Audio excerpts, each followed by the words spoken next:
Football is back, America's most popular sport, a sport in which politics is usually not a big part of it. It doesn't matter who you vote for. But here on Capitol Hill, there is some concern about the National Football League as another season begins. Not about X's and O's or touchdowns, but about gambling and whether the recent legalization of gambling in so many states is potentially endangering the integrity of the game. Much of this concern stems from the fact in recent months 10 NFL players have been suspended for gambling violations, impacting the franchises of the Denver Broncos, the Tennessee Titans, the Indianapolis Colts, and the Detroit Lions. Last year, a coach from the New York Jets was even suspended.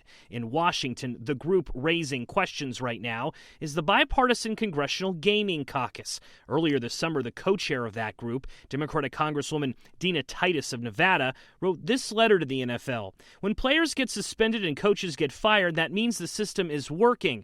The goal, however, should be to stop these bets before they are placed. Within the last few weeks, the NFL responded to that letter. There is no higher principle at the NFL than safeguarding the integrity of the game, the NFL's Vice President of Government Affairs wrote back, adding, "We believe that additional attention and resources are needed from lawmakers and law enforcement to address the illicit sports betting market." Placing bets right now is incredibly easy. Professor Jeremy DeRue with American University specializes in sports ethics and their impact on society. He says this is a complicated one for the NFL. On one hand, sports betting is legal in over 30 states, and the NFL has official partnerships with Caesars, DraftKings, and FanDuel, relationships that bring in millions as well as create new excitement for fans. But on the other hand, the sport can't risk the potential harm gambling could cause the game.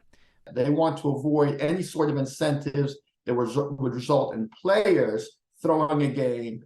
The NFL, for its part, has instituted mandatory training and requires every player to sign a document agreeing to never bet on the NFL, no placing of bets by any family members, no entering of sports books during the NFL season, and no gambling of any kind while on the road during away games. I think what's notable about it is that the NFL's policy is somewhat nuanced. As for Congress, Scripps News has learned Representative Titus was not pleased with the NFL's response to her letter. It makes you wonder what they are trying to hide, she said. As far as gambling overall, Congress has traditionally stayed away from the topic. For years, no federal funds have gone to gambling addiction services. Joe St. George, Scripps News, Washington.